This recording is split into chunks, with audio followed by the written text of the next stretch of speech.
Francisco, ¿qué tal? Buenas tardes, bienvenida, bienvenidos a quienes conforman esta comunidad, ¿no?, del Foro Nueva Economía, Nueva Empresa de la Fundación Caja Canarias y la Fundación La Caixa. Miren lo que les proponemos abordar esta tarde.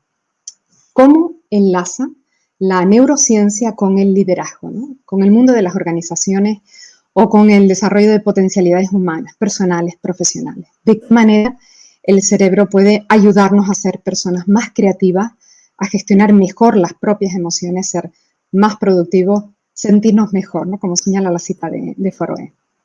Un asunto de máximo interés que hoy queremos plantearle pues, a todo un referente internacional en esta disciplina, al doctor en Biología Molecular de la Universidad de Buenos Aires, Stanislao Bachrach.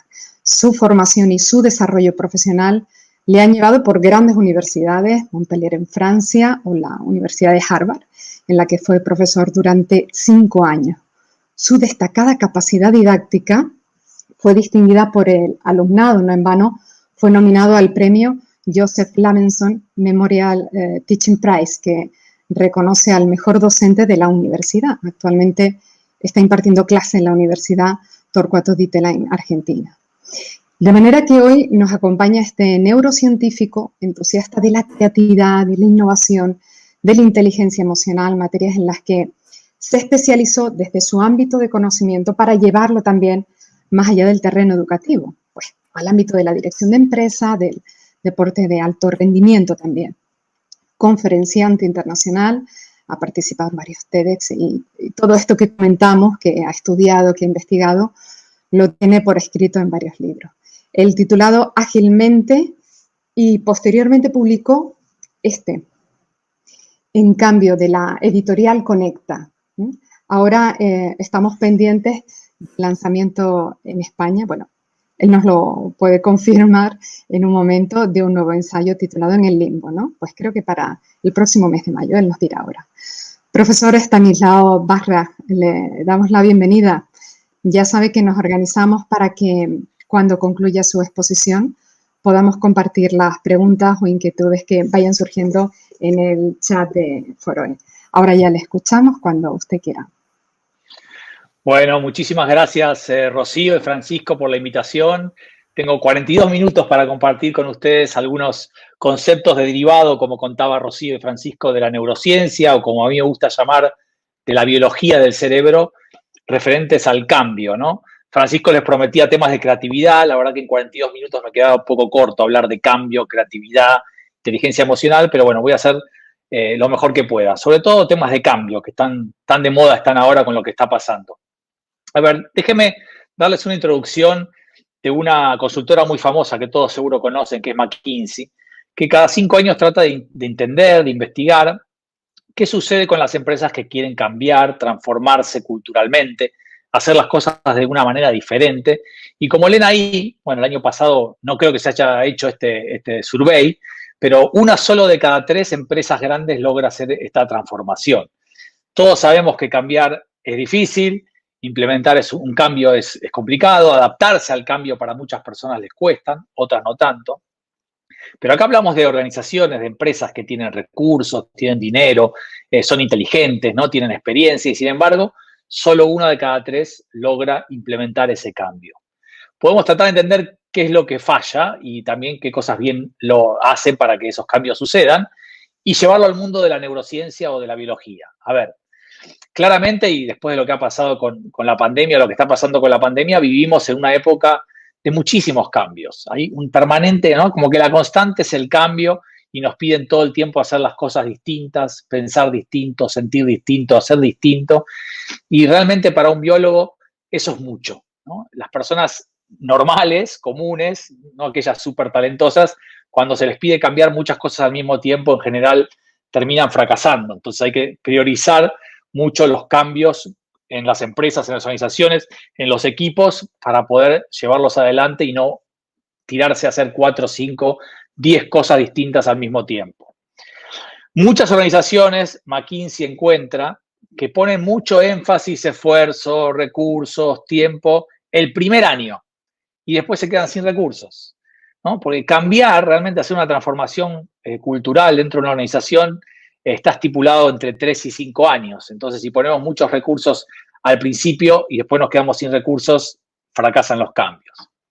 Otra cosa que sucede es que para la biología, recuerden que yo no hablo de la verdad, hablo de la mirada biológica, el cambio está relacionado muchas veces con el dolor.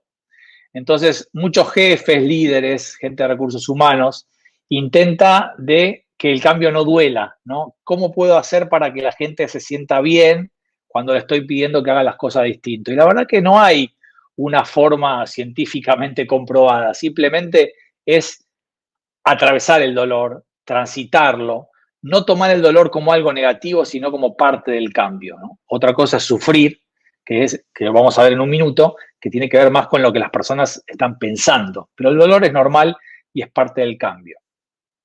Y claramente, y ustedes lo deben vivir en sus organizaciones, incluso en sus familias, muchas personas resisten al cambio. Y eso es normal, eso es biológico, ¿no? El cerebro de la mayoría de los seres humanos tiende a resistir al cambio. Algunos resisten al cambio de manera pasiva y otros activamente, ¿no? Empujando para que las cosas no se hagan de manera diferente.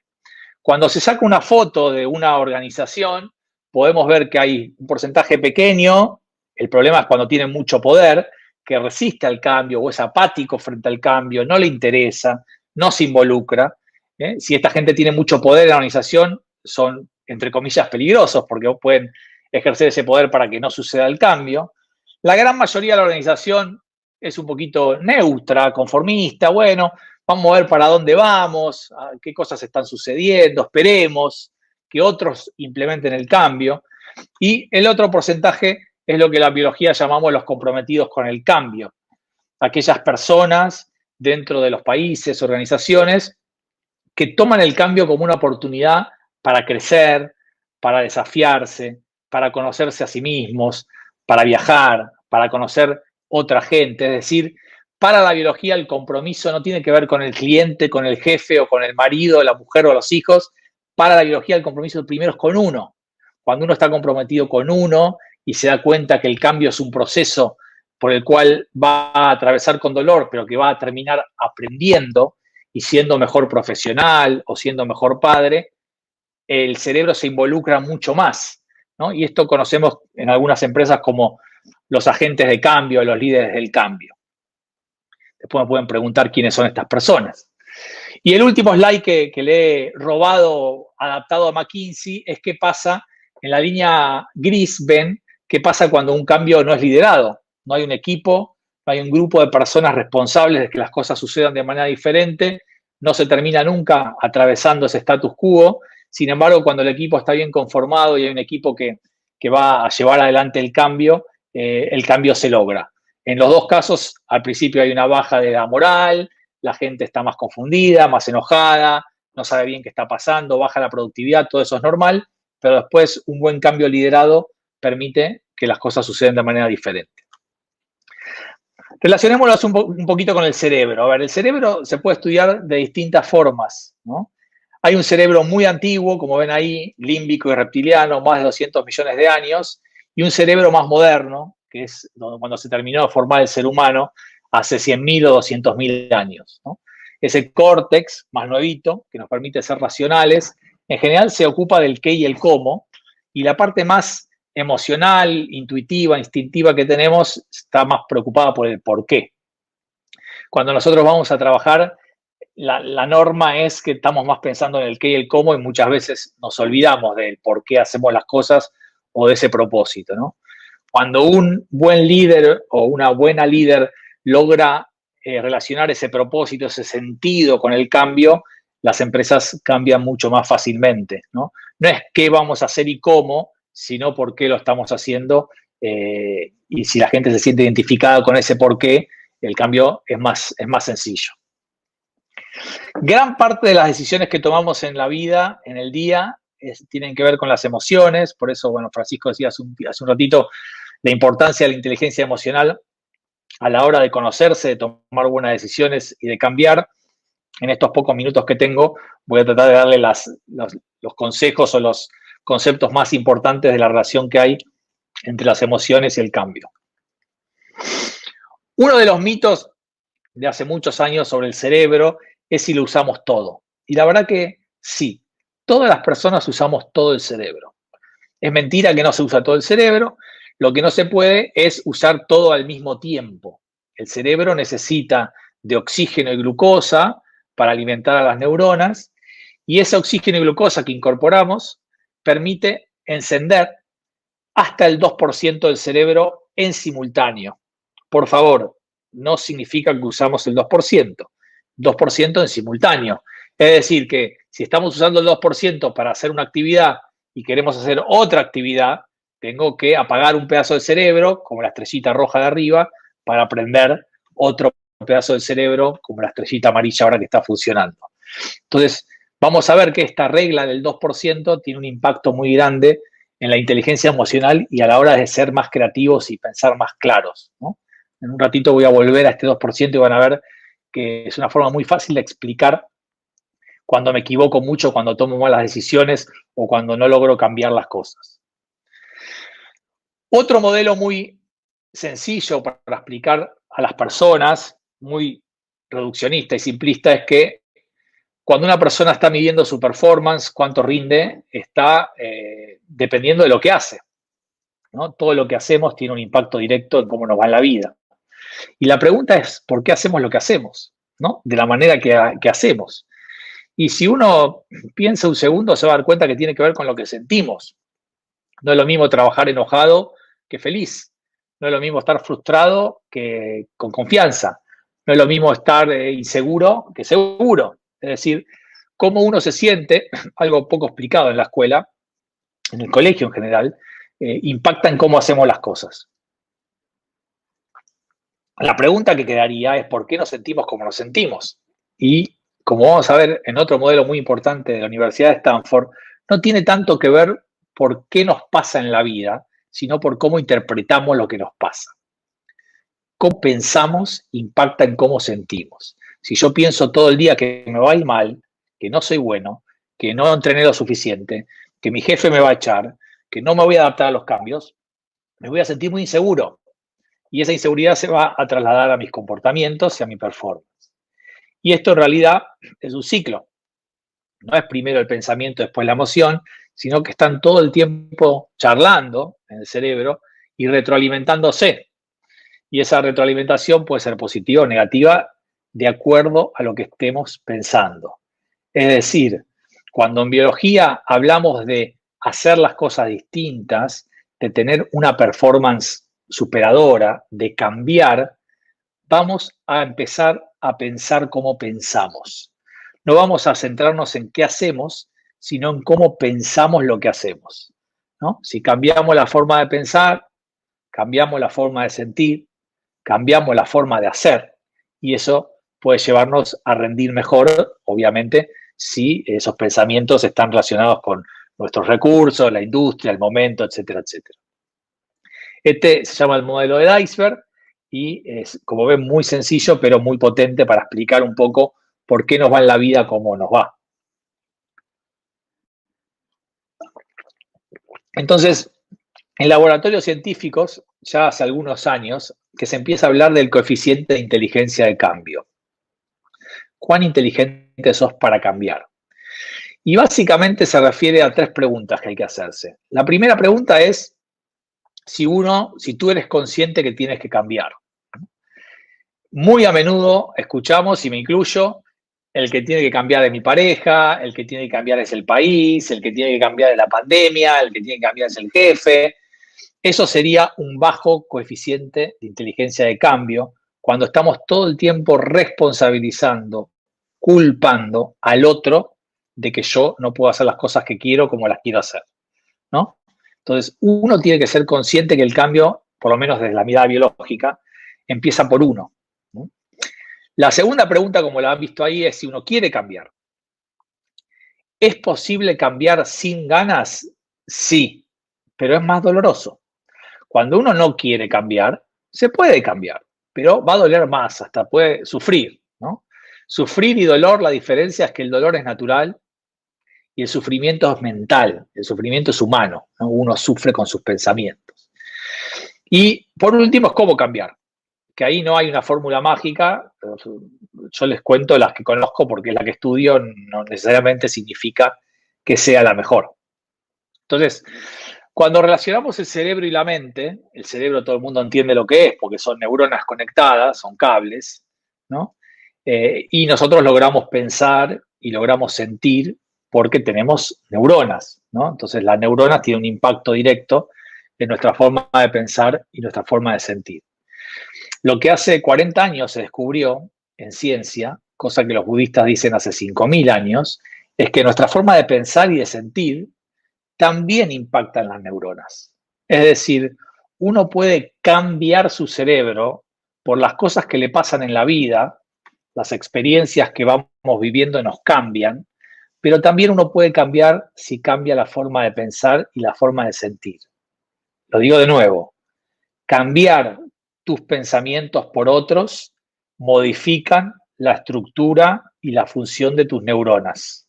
El contenido de lo que uno piensa modifica la estructura y la función de las neuronas. ¡Wow! Los pensamientos son extremadamente poderosos.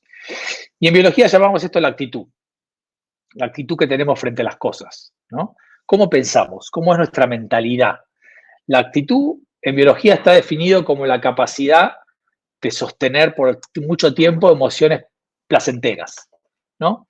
Pasarlo lo mejor posible más allá del contexto, ¿no? Lograr calma, lograr tranquilidad, lograr alegría, lograr confianza, lograr amor, más allá de las cosas que estén pasando, tratar de sostener eso, y eso se hace con tu forma de pensar, que poco se hereda y mucho se aprende, ¿no? Aprendemos a pensar fundamentalmente de nuestros padres, no del colegio, ¿no? Sino mucho de lo que pasa en nuestra casa cuando somos pequeños.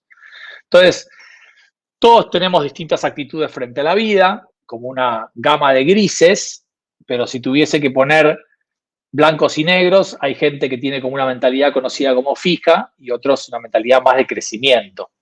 Los de mentalidad, de vuelta, esto es negro y blanco y somos en general grises, pero la mentalidad fija son aquellas personas que no creen que puedan cambiar, que no creen que pueden ser más inteligentes, que no quieren escuchar el feedback de los demás, que todo lo que sea difícil les molesta.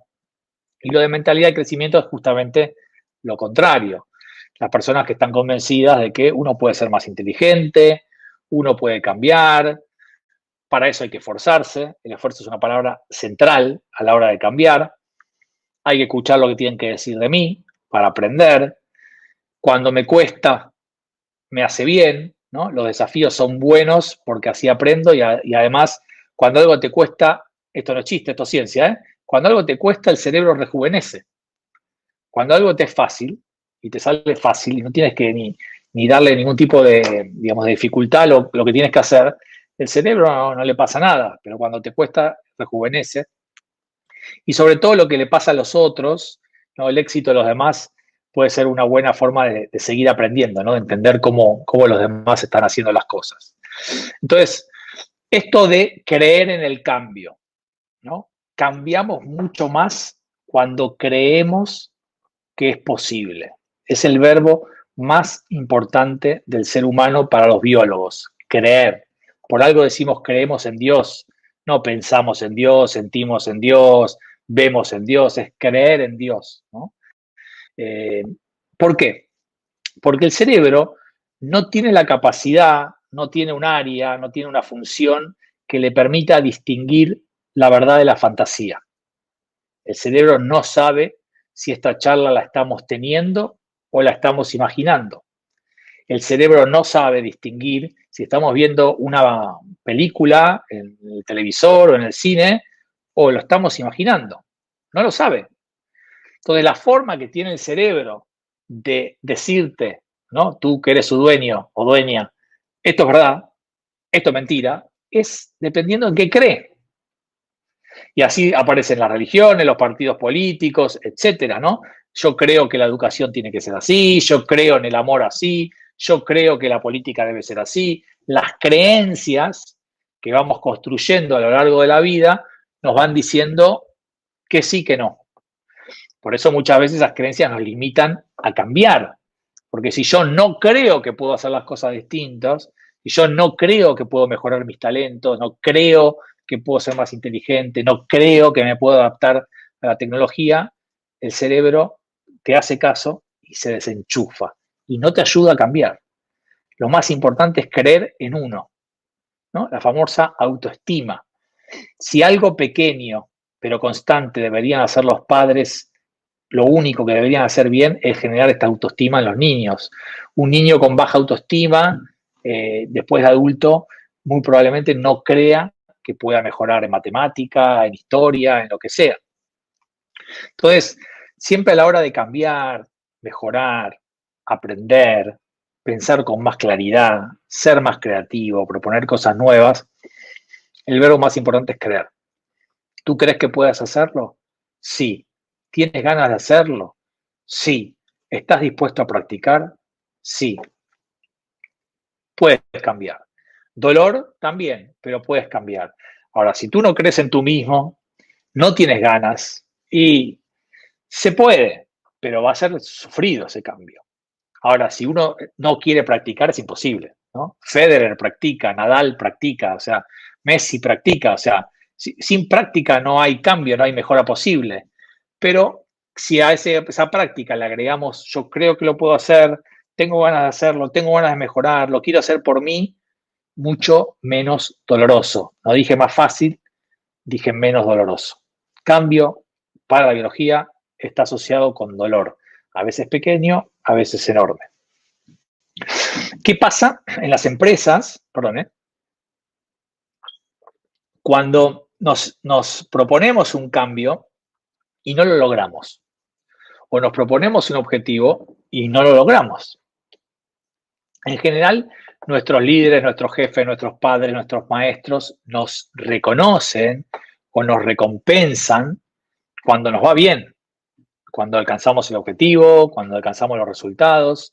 Bien, si no te reconocen nunca o no te reconoces a ti mismo, perdón, cuando no logras ese resultado, te vas a desmotivar, ¿no? La herramienta más potente para motivar a la gente, más allá del resultado, porque a veces se logra y a veces no, es poder reconocer a la gente cuando mejora, cuando progresa. ¿Está bien? No cumplí con mi objetivo. Sí, momento, pero ¿tú has visto cómo has progresado este año? Los cambios que has hecho con tu relación con los clientes, con tus productos, etcétera, lo que ustedes quieran. Es decir, poder ver en el otro, en nuestros hijos y en uno mismo, que a pesar de no haber cumplido el objetivo, el resultado que nosotros nos propusimos, hemos progresado. Eso es motivante. Otro, que lo dije hace un ratito, el esfuerzo. El esfuerzo es clave. El esfuerzo es clave, de vuelta. Ronaldo, Nadal, Federer, Messi, el que quieran, Picasso, ¿no? O sea, gente que trabaja mucho, que se esfuerza un montón y son los mejores. Entonces, si ellos se esfuerzan, nosotros deberíamos esforzarnos el doble. Entonces, está bien, no lograste tu objetivo, pero quiero que sepas que yo veo tu esfuerzo, aprecio lo que estás haciendo. Increíble. Si sigues progresando así, esforzándote así, en algún momento el resultado probablemente se va a dar. No hay garantía, pero probablemente. Y después, para motivar a la gente, es también tener claro cómo lo estamos haciendo, qué estrategia, qué proceso estás llevando adelante, porque en muchas empresas me pasa, organizaciones, equipos, incluso de deporte, que se esfuerzan un montón, que van mejorando, pero siempre lo hacen igual. Entonces, a veces es cambiar el proceso, la forma de hacer las cosas, ¿no? Que justamente es tema de cambio, para tener más chance de lograr el objetivo o el resultado. Entonces, no se olviden, por favor, primero para ustedes mismos, y a mí me encanta para los hijos, para los niños, pero también para nuestros colaboradores, estar atentos a reconocer cuando la gente se esfuerza, progresa y cómo lo está haciendo, sin importar si lo ha logrado o no todavía, ¿no? Esa es otra palabra importantísima, todavía. Entonces, para la mayoría de los cerebros, el cambio es un problema, ¿no? Tengo que hacerlo distinto, tengo que correr riesgos, tengo que gastar energía, me puede ir mal, ¿no? Y mucha gente le tiene miedo al cambio y yo estoy aquí para contarles que el miedo es algo absolutamente normal. Es normal. El miedo es algo imposible de no tener, ¿no? Es normal tener miedo y está bien tener miedo. El tema es si ese miedo me paraliza. Ahí se convierte en un problema para mi trabajo, para mi vida. Pero una persona que tiene coraje, una persona que es valiente, no es una persona que no tiene miedo. Es una persona que, a pesar de tener miedo, lo intenta. Entonces, los motivo a prohibirse decirle a un niño, no tengas miedo. Porque si tú le dices todo el tiempo, no tengas miedo, no tengas miedo, no tengas miedo, lo que estás haciendo es le estás reprimiendo lo que siente. Le estás diciendo que lo que siente está mal, ¿no? Y esas personas que reprimen sus emociones de niños y de adultos, como vamos a ver ahora sobre el final, son personas que les va peor en la vida. Entonces, esto es normal. La invitación es hackear a tu cerebro y usar tu mente. Tener una actitud mucho más positiva o realista, racional. Momento, este cambio es una oportunidad. Puedo aprender cosas, puedo mejorar, puedo ser mejor padre o madre, puedo ser mejor profesional, puedo llevarme mejor con mis clientes, puedo entender mejor a otras culturas, no sé. Es como convertirlo en una oportunidad, el cerebro va a decirte que no. Tiene que ver con tu mente, con tu forma de pensar. Esto es un desafío hacia adelante. Esto puede estar bueno, ¿se entiende? Estos son los agentes del cambio, que con actitud intentan llevar adelante esos cambios simplemente porque se dan cuenta que es bueno para ellos, ¿no? Cuando uno concentra el cambio en un aspecto personal, voy a ser mejor profesional, voy a ser mejor líder, voy a ser mejor padre, voy a ser mejor maestro, voy a ser mejor deportista. Si intento este cambio, el cerebro se involucra muchísimo, porque el cerebro dice, uy, él cree o ella cree, ¿no? ¿Se acuerdan del verbo creer? Lo voy a ayudar, porque el cerebro se rige por tus creencias.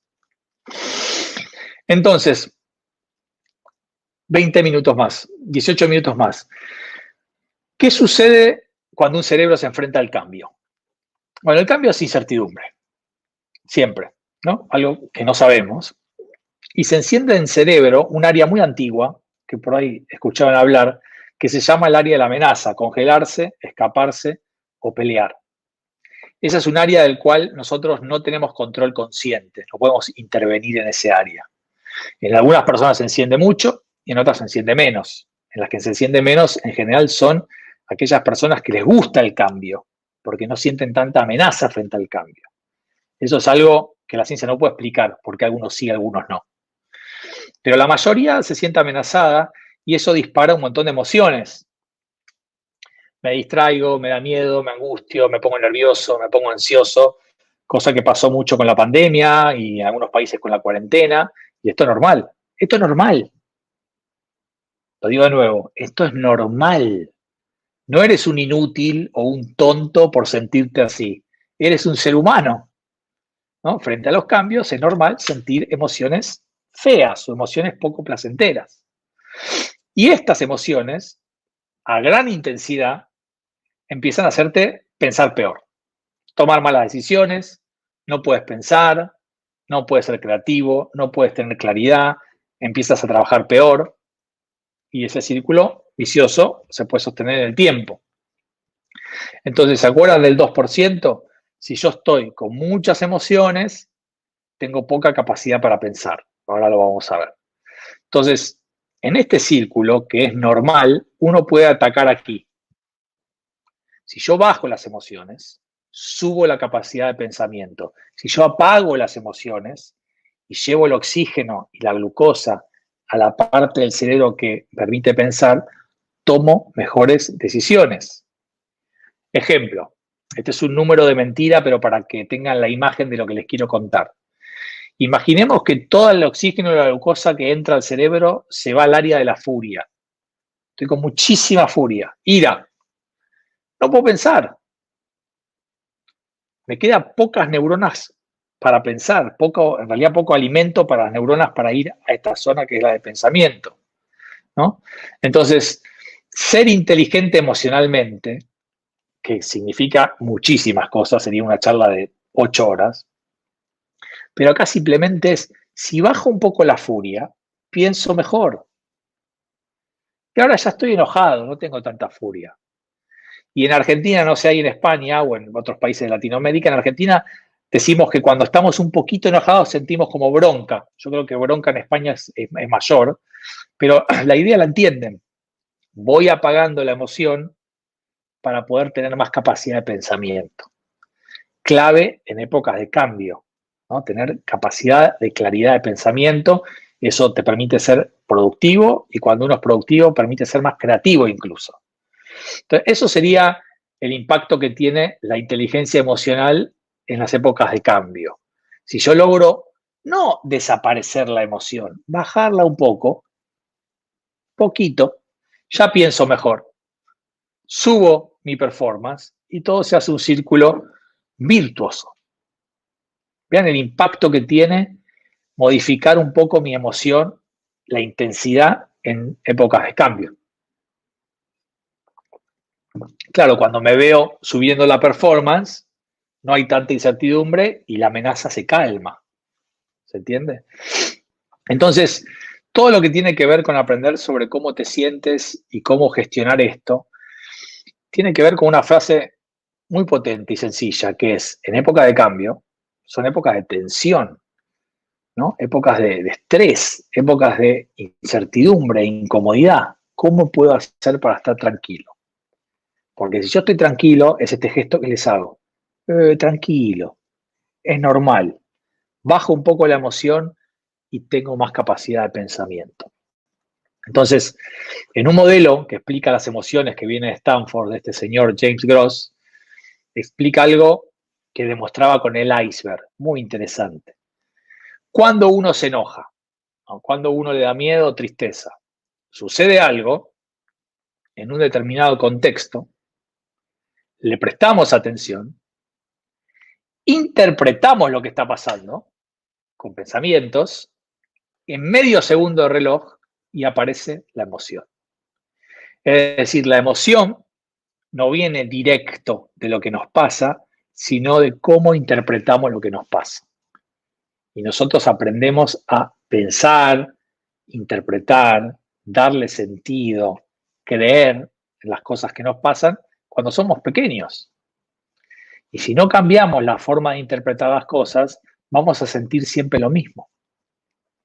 Ahora, en una situación donde, por ejemplo, mi jefe me mira con una cara rara y a mí me da miedo, yo no soy la misma persona con miedo que sin miedo. Las emociones tienen gran poder de cambio.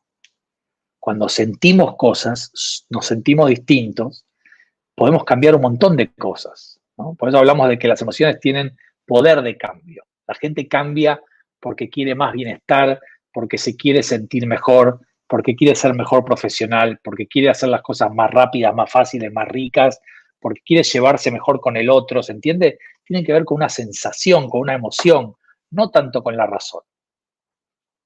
Entonces, acá es donde podemos atacar. Esto es un curso de 16 horas que lo voy a explicar en 4 minutos. Pero si uno logra cambiar la forma de pensar, de interpretar la situación. Mi jefe me miró así porque está mal con la pareja. Mi jefe me miró así porque tuvo un mal día. Mi jefe me miró así porque le cayó mal la comida. En lugar de pensar, mi jefe me miró así, me va a echar. Mi jefe me miró así, está enojado conmigo. ¿Se entiende?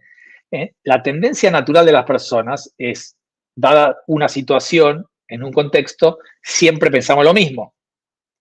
Si siempre pensamos lo mismo, siempre sentimos lo mismo. Entonces acá es nuestra capacidad para cambiar la forma de pensar. Casi me animo a decirles que es lo único que el ser humano, bajo cualquier circunstancia, situación, contexto, puede cambiar es su forma de pensar. En cualquier momento de la historia de tu vida, a cualquier edad, uno puede decidir cambiar cómo piensa. Esta es la magia de la inteligencia emocional. Esto es el cambio cognitivo. Si cambio cómo pienso, cambio lo que siento. Y si me siento más seguro, con más confianza, ¿no? Con más motivación, las cosas las hago distintas. Entonces, esto es lo que se llama reinterpretar, repensar, ¿no? Darle otro sentido a lo que está pasando. De nuevo, la tendencia natural es siempre pensar lo mismo, siempre darle el mismo sentido, porque son hábitos. los pensamientos también son hábitos. Tendemos siempre a pensar lo mismo. Entonces, ¿qué es lo que hay que hacer? De nuevo, un curso de 16 horas en un slide. Primero es, ¿qué me incomoda del cambio? ¿Qué es la situación que me está incomodando al grupo todas esas emociones que no nos gustan, ¿no? ¿Qué está incómodo? ¿Qué me molesta? Bueno, cuando detecto la situación, ¿en qué estoy pensando? ¿Cómo estoy pensando esa situación? A la gente le cuesta muchísimo esto, porque la gente tiende a describir la situación. Y yo digo, no me describas lo que te está pasando. ¿En qué estás pensando? Todos los pensamientos, uno abajo del otro, que te aparezcan durante la situación. Y te vas a dar cuenta, por lo menos en mi experiencia en la universidad, 70-80% de mis estudiantes, gente como ustedes, ¿no? De jóvenes como ustedes de 30, 60 años, se dan cuenta que, claro, me va a echar, nunca más me va a querer, siempre me pasa lo mismo. Son pensamientos de mentira, son pensamientos irracionales, no es verdad eso. Y eso lo que hace es aumentar la emoción.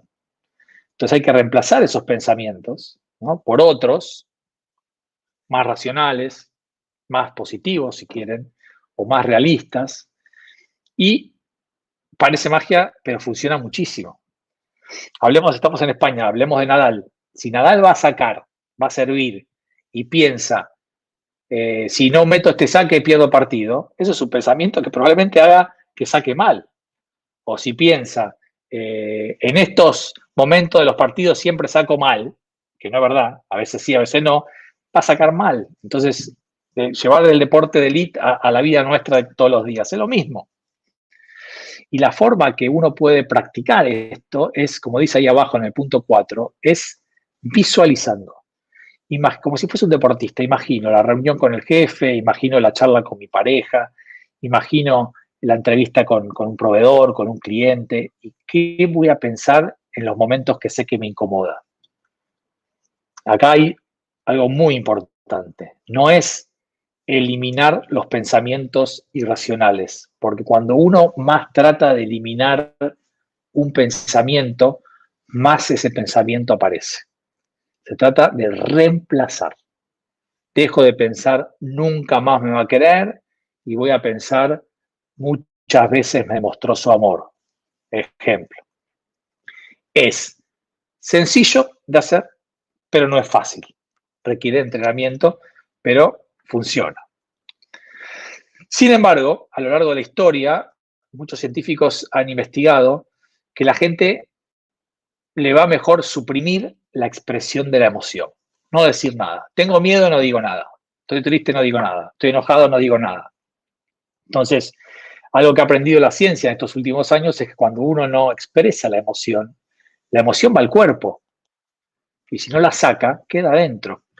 Entonces es extremadamente peligroso de verdad no poder contar lo que uno le pasa. No estoy hablando de actuar la emoción, estoy hablando de poder charlarlo, hablarlo, conversarlo, dialogarlo, ¿no?, de manera civilizada.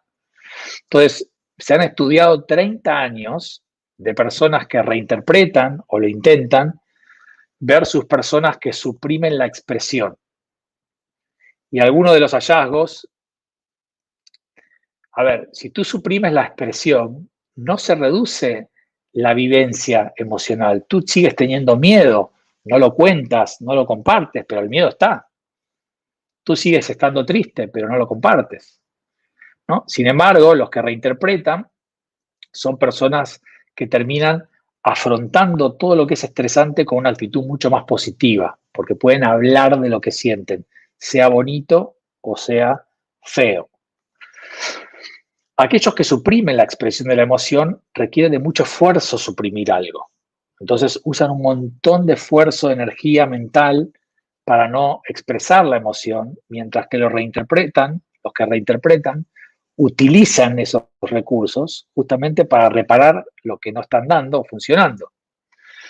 Suprimir las emociones por muchos años, tiendes a no entender lo que sientes. Confundes enojo con desilusión, frustración con desmotivación, se te van las emociones, no las entiendes. Aquellos que reinterpretan tienen menos probabilidad de deprimirse comparados con los que suprimen. Suprimir son personas que empiezan a percibir, siempre que sienten algo ya está mal.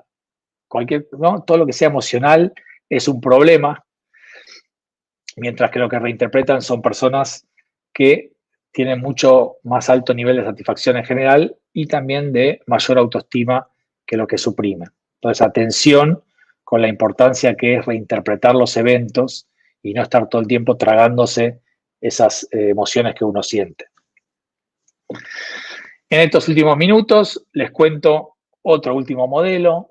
Tu rendimiento, les había mostrado el iceberg, tu rendimiento depende de todo lo que tú puedes dar y eso se resta a las interferencias. Si Nadal está esguinzado del tobillo, no va a tener potencial ese día. Si se peleó con la novia, si se peleó con su coach, si le duele la cabeza, o sea, las interferencias restan potencial. En las organizaciones, uno de los restadores de potencial o de las interferencias más importantes es el feedback. Cuando uno está todo el tiempo escuchando feedback negativo, resta potencial. El cerebro en general tiende a defenderse, tiende a ponerse, ¿no? A la defensiva y atacar o contraatacar. Mucha gente cuando empieza a escuchar el feedback que es más crítico, negativo, se desenchufa, no quiere saber nada, no quiere aprender. Y no digo que no hay que hacerlo, porque está bien mostrar cuando la gente se equivoca, pero hay que darle mucha atención al feedback positivo. Los estudios dicen que por cada un feedback positivo que se da en una empresa, se dan 4 negativos a la misma persona. Y el feedback positivo es algo muy importante, ¿no? Acentuar lo que la gente hace bien motiva a la gente a seguir intentándolo. Entonces, por favor, como consejo, sobre todo en épocas de cambio, estar atento a todo lo que tenga que ver con el reconocimiento, el agradecimiento, confirmar lo que la gente está haciendo, afirmarle, validarle. Es muy importante para que la gente se siga animando a este vértigo que es el cambio. Entonces, pensar con claridad, cambiar, regular lo que uno siente, claramente incomoda, es incierto, frustra, ¿no? La famosa salida de la zona de confort. Y quiero que sepan que esto es normal. Es normal. No hay que sentirse menos, no hay que sentirse peor, ¿no? Es parte de los seres humanos, ¿no? El cambio genera esta incomodidad y está bien sentirse así. Después es como lo enfrento, pero no autocastigarse porque uno se siente incómodo. 2 últimos conceptos teóricos derivados de la ciencia y termino. Uno es anticiparse. Si uno sabe que va a atravesar un cambio, que va a durar una cantidad de meses o años, ¿no? Y que va a doler, y que va a ser difícil, y que me voy a equivocar, me voy a tener que volver a levantar, etcétera, ya con anticiparse a eso, el dolor es menor. Cuando uno se propone, ¿no? Salvo que eres muy ansioso, esto no es bueno para los ansiosos, pero si uno se anticipa a lo que va a pasar, entre comillas, negativo o doloroso, el dolor es menor. Es un proceso, lleva tiempo. Y por último, siempre, siempre, siempre que tú intentes algo nuevo en tu vida, algo nuevo tiene que ver con el cambio, sea un pensamiento, una emoción, algo que haces o una forma de hacer las cosas, tienes que recompensarte sin importar el resultado. Tienes que enseñarle a tu cerebro que tú lo vas a mimar, lo vas a cuidar, lo vas a reconocer por el solo hecho de haber intentado hacer las cosas distintas o pensado distintas. Si solamente vas a recompensarte o reconocerte o a los demás cuando te va bien, el cerebro va a tener muchas menos ganas de intentarlo, ¿no? Si tú te castigas cuando no obtienes el resultado, el cerebro va a decir, no lo intento más y siempre me castiga. Entonces, asociar la novedad, la incertidumbre, el intentarlo con el reconocimiento. Así el cerebro se va a ir animando cada vez más a probar cosas nuevas, cambiar, adaptarse a los cambios, pensarlo distinto, etc. Bueno, espero que les haya agradado y servido para algo. Estoy con Rocío para las preguntas que hayan aparecido en el chat. En mi reloj, 41 minutos 55 segundos. Muchísimas gracias por la atención. Bueno, pues muchas gracias, profesor Bajrak, por compartir esto que sabe y además por ser tan riguroso en el tiempo. Le voy a trasladar algunas de las preguntas que tenemos ya en el chat de Foroe. Mire esta, profesor Estanislao, ¿qué 3 recomendaciones nos daría para afrontar o para gestionar la resistencia al cambio que siempre está? Lo pregunta José Juan y añade, incluso cuando queremos cambiar, ¿no? O sabemos cómo hacerlo y la resistencia está. ¿Qué 3 recomendaciones nos daría? Bien, a ver, gran pregunta. Mis recomendaciones no tienen nada que ver con la ciencia, tienen que ver más con mi experiencia trabajando en organizaciones con o sin fines de lucro. Cuando la resistencia es del otro, mi recomendación es no molestarlo, dejarlo que resista, no insistir, no empujarlo. No te das cuenta que tienes que cambiar. No, salvo que sea la gente de poder en la organización. Ahí ya no puedes cambiar. Cuando la gente que tiene poder resiste, no se puede cambiar. Es decir, usar mis recursos, mi tiempo, mi dinero, mi inteligencia, mis colegas, en los que sí quieren cambiar y dejar tranquilos a los que resisten. Mantenerlos informados, contarles qué va a suceder y no pelear.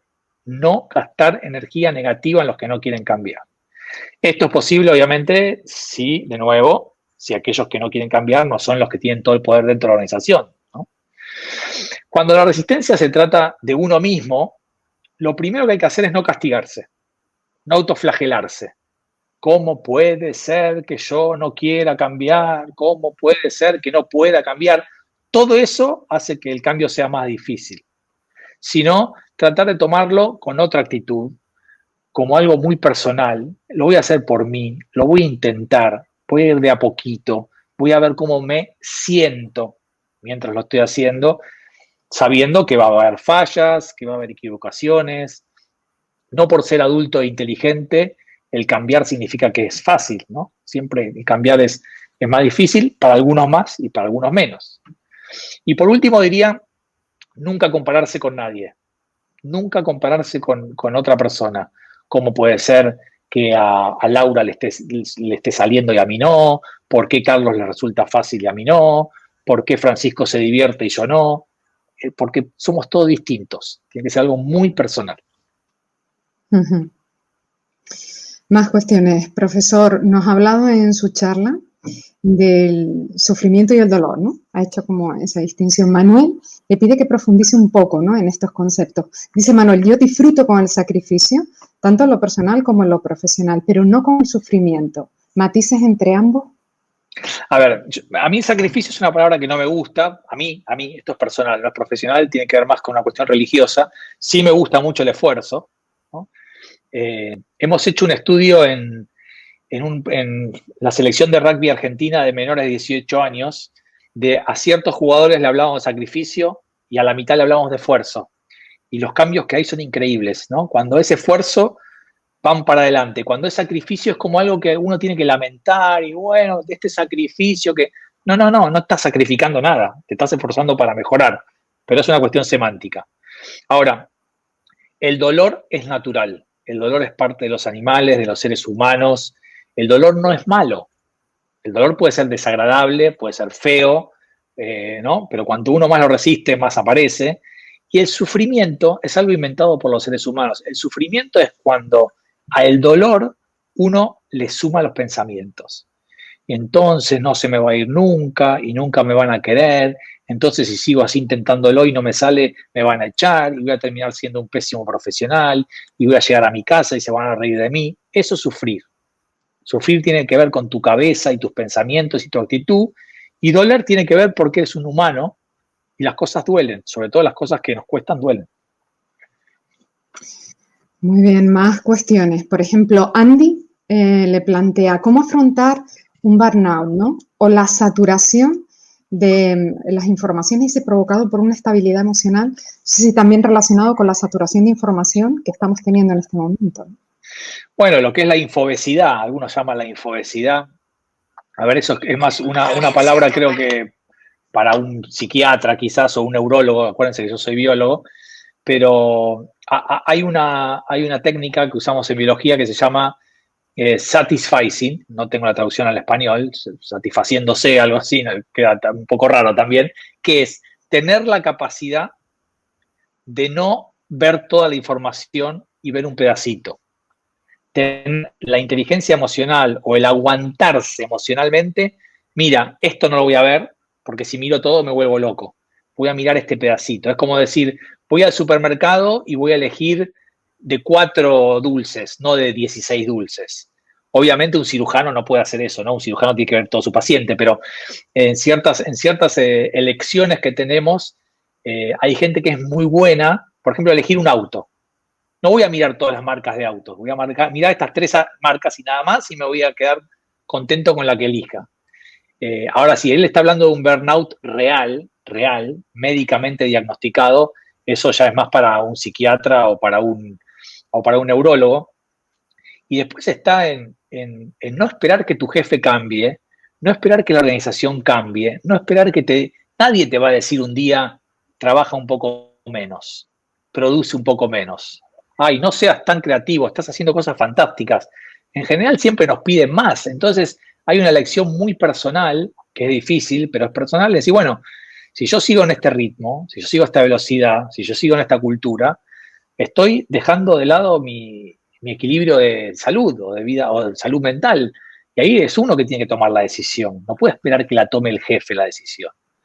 Yo he escuchado a grandes emprendedores que le ha ido muy bien en su vida, que dicen que en la agenda, en la semana, en el calendario, se proponen bloques de 20 minutos, 10 minutos, 40 minutos, donde no hacen nada o donde se van a caminar o donde hacen algo que les gusta. Yo sé que es fácil decirlo y no hacerlo, pero bueno, la posibilidad de elegir siempre está en nosotros. Ya, un poco al hilo también esto de que nos está comentando, es que Manuel, por ejemplo, decía en el chat, necesitamos un cambio cultural, ¿no? Por estos lares dice, el error y el fracaso, por ejemplo, están penalizados, ¿no? Sí, en Latinoamérica en general, no solo en España. ¿Cuántas veces le hemos dicho a los niños, se aprende el error, y después cuando somos adultos no lo hacemos, ¿no? O lo escondemos? Creo que tiene que ver con una cultura muy iberoamericana o hispana que tenemos, latina que tenemos. Tengo la suerte de trabajar a veces en Estados Unidos, en Inglaterra, y los sajones ven el error como algo realmente bueno, realmente para sacarle el jugo, aprovecharlo y aprender. Es un cambio cultural, estoy de acuerdo, y es un cambio que tiene que ser iniciado en la escuela, ¿no? Si en la escuela solo premiamos al que se saca 10 o A, ¿no? Y nunca premiamos al que se equivoca y aprendió el error, bueno, eso después se traslada a la universidad o al trabajo y esa cultura queda impregnada en nosotros. La verdad que no tengo la varita mágica de cómo hacerlo, pero no cabe duda que hay que hacerlo desde pequeños. Mire esta cuestión, profesor, que le planteamos. Pedro, la afirma, el cambio no es posible si este es percibido por parte de la organización como algo que les va a perjudicar. Así son posibles cambios que no perjudican a nadie. ¿Esto es correcto? Estoy de acuerdo, sí. A ver, cuando hablo de cambio, no estoy diciendo que es algo bueno. Estoy diciendo que es algo posible en biología. Hay cambios que propone el líder o el CEO o el dueño o el padre que son malos. El tema es quiénes somos para juzgar qué es lo bueno y qué es lo malo de ese cambio. Hay veces que las empresas o los equipos se equivocan, quieren cambiar algo y terminan haciendo lo peor. Entonces yo no soy un vendedor fanático de hay que cambiar, sino de es posible cambiar mucho más de lo que queremos, las personas. Ahora, si ese cambio va a terminar siendo beneficioso o perjudicial, ya hay que analizar el contexto, la industria, el momento, los recursos, las personas, ¿no? ¿Verdad? Ahora, si la gente está mayoritariamente convencida de que ese cambio va a ser malo para nosotros, va a haber mucha resistencia. La pregunta que hay que hacerse es, ¿realmente estoy convencido de que va a ser perjudicial o es porque soy simplemente un resistente al cambio? Esa es una pregunta honesta que hay que hacerse uno mismo. Sí, quizás parte de ese autoconocimiento que nos decía justamente al inicio. Ya. Dice María, esa es la actitud, ¿no? Se refiere cuando está usted explicando cuál es la actitud para afrontar las transformaciones, estos cambios. Le pregunta, ¿hay alguna técnica o pautas para ser constante, para no olvidarnos? Porque muchas veces no sabemos la teoría, pero después ponerlo en práctica. Yo siempre digo que las personas, sí, recordamos 100 veces lo que olvidamos 101 o algo así. Alguna vez lo escuché por algún lado, no sé a quién se lo saqué. Creo que mismo es un español, un catalán que lo decía. A ver, yo con mis estudiantes empiezo de lo pequeño a lo grande. Lo pequeño es qué cosas pequeñas de tu semana te molestan, te incomodan, ¿no? Analiza tu actitud ahí. ¿En qué estás pensando? ¿Son pensamientos realistas? ¿Son racionales o no? Puedes empezar a modificar un poco esos pensamientos. Y ahí la gente se va envalentonando y va pasando de cosas pequeñas como el tráfico en la ciudad a cosas grandes como un despido o un cambio de posición que no quería, ¿no? Y requiere de práctica, ¿no? Lo que dice ella es verdad, porque en general, bueno, después de esta charla alguno se animará mañana a hacer algo y después uno se olvida. Por eso la magia es practicar, practicar y practicar y estar convencido de que esto es posible, pero yo creo, por mi experiencia, que es pequeña, pero la tengo, es pequeñas victorias nos estimulan y nos motivan a seguir por más. No ir por el gran cambio de la humanidad o de mi vida personal, sino darme cuenta que en la semana estoy haciendo pequeñas cosas de manera diferente, que me benefician, que no lastiman a nadie, que me producen bienestar. Y eso se hace como una bola de nieve que me envalentona para ir por cosas más grandes. Muy bien. Bueno, pues hemos tomado nota de todo esto, profesor Pazra. Le agradecemos mucho el tiempo que nos ha dedicado. Son ya las 7:00 en Canarias, así que ha sido un placer tenerles durante esta hora con nosotros, compartiendo su conocimiento. Muy amable, gracias. Gracias a ti, Rocío, a Francisco, un placer haber estado ahí, aunque no los vi. Eso también fue un cambio en mi vida, dejar de ver a la gente con la que interactúo, pero bueno, fue posible. Aquí estoy para cuando quieran. Muchas gracias.